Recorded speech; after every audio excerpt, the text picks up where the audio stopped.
Agora presta atenção nessa história, você aí de casa que está acompanhando o Fala Espírito Santo, uma mulher de Santa Catarina. Ela viralizou nas redes sociais ao reclamar de uma situação muito comum. O que foi que aconteceu, Robertinha? Ela foi ao supermercado, ela pediu um troco, 10 centavos, e debocharam da cara dela. Olha só. Eu voltei aqui porque eu queria falar com você que aquela hora você fez eu me sentir bem constrangida na frente de duas funcionárias quando você ficou rindo e insinuou que eu era pobre porque eu queria meus 10 centavos de novo. Primeiro que você nem me perguntou se eu queria doar os 10 centavos. Eu venho no mercado todo dia. Pra mim fica difícil ficar doando toda hora moedinha pra vocês. E quando eu venho no mercado e falta moeda, vocês me fazem ir no carro pegar moeda porque senão falta no caixa de vocês. E eu entendo isso, sinceramente, porque eu já trabalhei em caixa de supermercado e eu sei como que é. Por isso que eu sempre vou no carro e sempre pego moeda sem problemas algum. E muitas vezes dou pra vocês também. Porque eu sei como é trabalhar em caixa de supermercado, eu sei a humilhação que é trabalhar em caixa de supermercado. E eu sei que se você aceita essa humilhação é porque você precisa muito desse emprego também. Então, você me chamar de pobre não é muito inteligente da sua parte. Porque eu poderia ir ali no seu gerente, falar o que você fez e meter um processo por danos morais em você e no mercado. Porque eu me senti realmente muito constrangida e tem duas pessoas de prova o que você fez. Além de que, eu venho no mercado gravar vlogs e eu tava gravando na hora. Então, captou o que você falou e a risada que você deu da situação. Eu só queria os 10 centavos para colocar no cofre do meu filho, enquanto você estava brigando por 10 centavos que nem é seu, né? Então eu sugiro que se você não quer perder o seu emprego, que você trate as pessoas com mais respeito, porque em nenhum momento eu venho aqui desrespeitar vocês. Eu sempre chego dando bom dia, boa tarde para todo mundo. Você pode perguntar para qualquer pessoa. E eu já passei com você outras vezes. Não, você fez. Obrigada e tenha um bom dia. Olha, deu um sabão e com elegância, hein? Eu quero saber qual seria a sua reação. O que você faria numa situação dessas? Também exigiria o seu troco ou não? Ah, Robertinha quer saber de uma coisa, deixaria pra lá. E também a gente quer saber o que diz a lei. Você viu que ela também reclamou do atendimento, né? Você volta em um comércio que foi mal atendido? Se você foi mal atendido, você tem coragem de voltar? Esse é o nosso assunto de agora. Participa com a gente aqui no nosso estúdio. Eu recebo o Dr. Sérgio França, ele é advogado especialista no direito do consumidor. Vamos entender aqui o que diz a lei?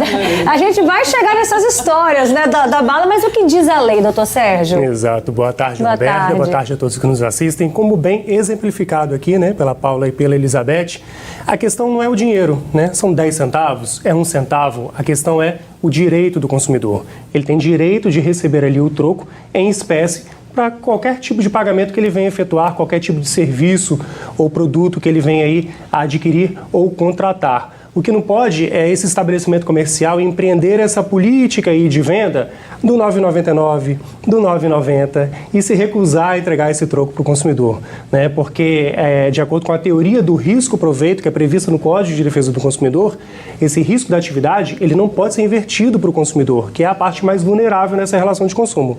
Então, se ele prefere praticar essa política aí de preços, né, de 9,90, que são preços atrativos ali para os consumidores, ele tem que ali ter uma reserva possível e suficiente para poder dar o troco. E se não tiver? Se não tiver, ele é obrigado a arredondar o preço do produto para baixo, ou seja, ele tem que dar um troco maior para o consumidor. Que dê 25 centavos, que dê 50 centavos, exatamente. Né? E muitos consumidores não sabem disso e acabam aceitando outros produtos, como você bem falou, uma balinha, né, um chocolate ali como troco.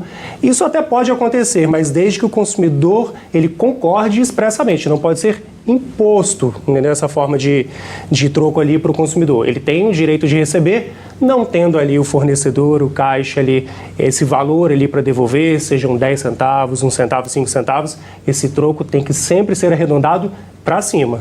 Boa tarde. Os supermercados pedem um troco para doação. Será que eles realmente fazem esse repasse do valor para a instituição? Eu tenho minhas dúvidas. É o comentário da Rosiane de Vila Garrido, em Vila Velha, né? Tem como ela saber ela tem essa certeza, saber dessa informação, doutor Sérgio? Enquanto consumidor, ela pode sim solicitar esse estabelecimento ali, esclarecimentos, né?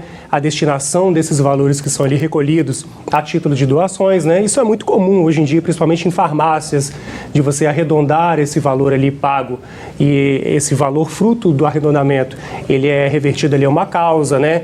É beneficente. E aí, de acordo com o princípio da transparência, no dever de informação que permeia as relações de consumo, o consumidor pode sim perguntar qual é a instituição que está sendo beneficiada, quanto que já foi arrecadado, quanto que já foi doado. Ele pode acompanhar, inclusive, esse processo, porque é inerente à relação de consumo. Sendo inerente a essa relação de consumo, de compra e venda, ali, de doação desse consumidor por intermédio desse fornecedor para a instituição de caridade, ele tem sim o direito de saber a exata destinação desses valores. E a gente não quer ser passado de trouxa, né? Uma coisa é a gente ajudar o próximo, agora ser passado de trouxa, não, né? Tem gente falando, essa questão de troco é cultura. Nos Estados Unidos, por exemplo, qualquer 1 centavo faz diferença. Achei muito coerente tudo que a cliente falou, principalmente a questão de se faltar 10 centavos, eles fazem conta. Também tem o relato do João, lá de Colatina. Ele fala, eu não concordo de deixar o troco com o caixa, não. Aqui em Colatina já aconteceu do caixa querer ficar com o meu troco, mas eu não deixei, porque aquilo era rotina. Se fosse um caso de não ter troco, jamais iria achar ruim, mas pegando o troco de todo mundo, isso jamais. Interessante esse comentário, doutor Sérgio, essa questão da rotina. Isso não pode acabar constrangendo o cliente, porque uma vez ou outra você deixar passar, tudo bem, agora isso virar rotina, é chato, né? Exatamente. Essa questão da recorrência, ela acaba ali imputando, ali constrangendo o consumidor, né? E o consumidor nas relações de consumo, de acordo com o Código de Defesa do Consumidor, ele jamais pode ser submetido a qualquer tipo de constrangimento, ameaça ou humilhação. E muitas vezes nesses casos, né, de recusa ali, de troco em determinados valores, tal como a gente viu aí na entrevista da personagem, ela foi submetida ali a uma humilhação, um constrangimento ali perante uma coletividade de pessoas.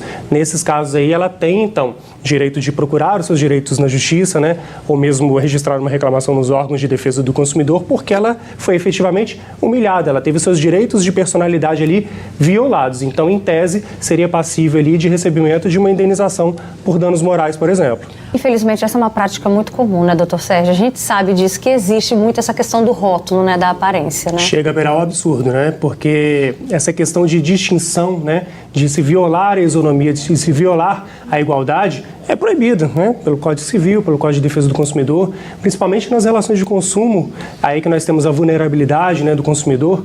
Esse fornecedor de produtos e serviços jamais pode impor qualquer tipo de discriminação ou distinção entre consumidores. Jamais. Todos os consumidores têm que ser tratados de forma igualitária ali e ter os seus anseios ali na aquisição de produtos ou contratação de serviço atendido.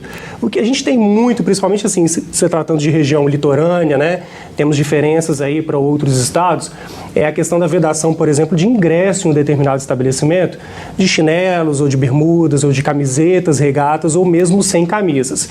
Isso pode acontecer, desde que o fornecedor ele consiga informar isso previamente ao consumidor e de forma extensiva, né? De forma extensiva e ostensiva. Tem que ter um cartaz, né, do lado de fora do estabelecimento dizendo o que não é permitido, né? Assim como ingresso com animais, assim, estabelecimentos que vendem produtos de gênero alimentício, né, por exemplo, não permitem. Só que essa informação ela tem que ser ostensiva. Mas não é proibido de chinelo, né, para o shopping, né, de camiseta, não é proibido, né? Pois aí uma região litorânea, né, como a gente vive aqui em Vitória. Então, se essa estipulação for muito abusiva, se ela ali ultrapassar muitos limites da razoabilidade ou proporcionalidade, isso pode gerar ali uma prática abusiva passível de sanção pelo Código de Defesa do Consumidor. E você de casa já passou por alguma situação constrangedora num comércio? Manda pra gente o seu comentário, viu? E a gente começou falando, né, sobre o troco e tem muitos relatos sobre isso. Tem gente falando aqui, boa tarde, meu nome é Jéssica, sou de Marcílio de Noronha, Viana. Eu faria o mesmo porque eles não deixariam passar nem 5 centavos, está todo mundo aqui, né, sabendo dos seus direitos. Outro relato também que chegou pra gente, Beta, tudo bem? Sou telespectadora de Barra Mares, trabalhei de caixa no posto de gasolina e sempre fica uma quebra de caixa, então sempre dava o troco, porém um certo dia faltou 1 centavo e houve um produto de R$ 1,99 e o cliente pediu, eu peguei 10 centavos e dei de troco. Outro relato, boa tarde, eu faço questão dos meus 10 centavos sim, pois eu eu não consigo comprar sem ele. E eu também tenho o pavio curto. Tem gente falando, boa tarde, acho que essa moça está certa, porque se você pegar 10 centavos, né, se estiver faltando, por exemplo, no ônibus, no bar, eles também não te deixam nem entrar. Bom, daqui a pouquinho você vai participando aqui com a gente, continua participando, mandando mais relatos, mas aí a gente quer saber o seguinte, doutor Sérgio, e se o estabelecimento falar assim, não tem? Pois é, eu achei até interessante a participação dos telespectadores com relação justamente a essa questão. Eu não consigo comprar com menos de 10 centavos, né? Se eu apresentar 10 centavos a menos, eu não consigo comprar, o fornecedor não vai me vender, mas ele quer não me dar esses 10 centavos de troco, nem esses 5 ou 1 centavo que seja, né? O fornecedor ele não pode se recusar ali a ofertar, né? Ofertar e também a contratar com esse consumidor em razão dessa injustificada ausência ali do troco. Como diz a lei, ela obriga o fornecedor a poder arredondar esse troco para cima e, por consequência, arredondar o preço do produto para baixo. Isso vale muito, por exemplo, para passagens de ônibus. Antigamente, até então, pouco tempo, né, era pago tudo sempre com papel moeda ali, com dinheiro. E essa sempre foi a orientação, né, para as empresas concessionárias desse serviço público. Você tem que arredondar ali o troco para cima. Então, o consumidor pode exigir isso. Ó, o relato aqui, boa tarde, eu sou Mônica de Guarapari, já arrumei o maior barulho na Praça do Pedágio da Ponte Rio-Niterói por um troco de 1 centavo. Ó, tem mais comentários aqui, aconteceu com minha filha semana passada, faltou 89 centavos e não passaram a compra dela, então não devemos deixar nenhum centavo. E o proprietário do estabelecimento também estava no direito dele, né? A pessoa não faltava 89 centavos para o cliente pagar. Ele não aceitou. Ele está no direito dele? Exatamente. O estabelecimento ele tem o direito de negar essa venda ou negar essa contratação ali do produto ou do serviço se o consumidor não tiver o valor integral ali e o estabelecimento não tiver como política, por exemplo, conceder determinado desconto. É meio difícil a gente ver esse tipo de situação, né? Porque hoje em dia, né, temos várias políticas de descontos aí, porque o fornecedor ele não quer perder a venda, ele quer fidelizar o cliente. Mas se o cliente não apresenta o valor integral ali para poder celebrar esse contrato de compra e venda, o fornecedor pode sim se recusar a efetuar essa venda. Agora, pode isso? Olha a ousadia desse garçom. É muito abusado, não é não, gente? E é muito despreparo, né, Roberta? Assim, esse despreparo ali do garçom, do preposto, né, desse fornecedor de produto e serviço pode levá-lo a responder, assim como o dono do estabelecimento também, na justiça, né, por uma indenização por danos morais, por exemplo.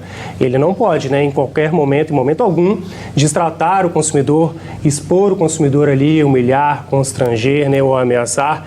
Mas nesse caso aí, né, como a Paula mesmo disse, teve um desdobramento até feliz, né, porque ele reconheceu o erro e aí o estabelecimento ele envolveu esse consumidor nessa relação de consumo, né, justamente assim, para poder tentar ludibriar essa falta aí, essa publicidade, né, enganosa, porque o fornecedor ele não pode ofertar aquilo que ele não tem. Esse cardápio, por exemplo, deveria ter sido retirado e retificado para depois ser apresentado ao consumidor. Então, o garçom acabou conseguindo sair ali, envolver esses consumidores, né, nessa experiência e tudo deu certo. Ó, tem gente aqui falando, eu fui comprar um carro, eu estava mal vestido, a vendedora fez um comentário e disse que eu não tinha condições de comprar. Um amigo tinha acabado de comprar um carro e aí ele viu essa cena. O que ele fez? Ele devolveu o veículo e fomos para outra loja concorrente e fomos muito bem tratados. Compramos 2 carros, né? Um eu e também o do meu colega, né? Olha aí, tá vendo? Tem gente falando, boa tarde, sobre a questão do troco. 1 centavo na prática não funciona quando a gente reclama, né? E pedem centavos, aí somos ignorados. Enfim, o povo tá aqui também revoltado. Tem gente falando que foi comprar uma TV também no shopping. O vendedor falou que era TV, era smart. Aí quando eu cheguei, não era nada, o vendedor... Enfim, foi uma confusão aqui. Depois eu vou ler com calma esse comentário, viu, gente? Mas olha, a gente vê que todo mundo um dia já passou por uma situação dessa, uma situação constrangedora, né, na vida, seja por uma questão do troco, a aparência, o julgamento que as pessoas fazem. Enfim, a gente precisa estar ciente, a gente precisa estar bem informado dos nossos direitos. Obrigada, doutor Sérgio França, especialista em direito do consumidor, obrigado, participando aqui com a gente. Elizabeth Eliseta, um beijo pra você, arrasa no seu celular novo, tá bom? E obrigada também, Paula, pela sua contribuição com a gente, tá?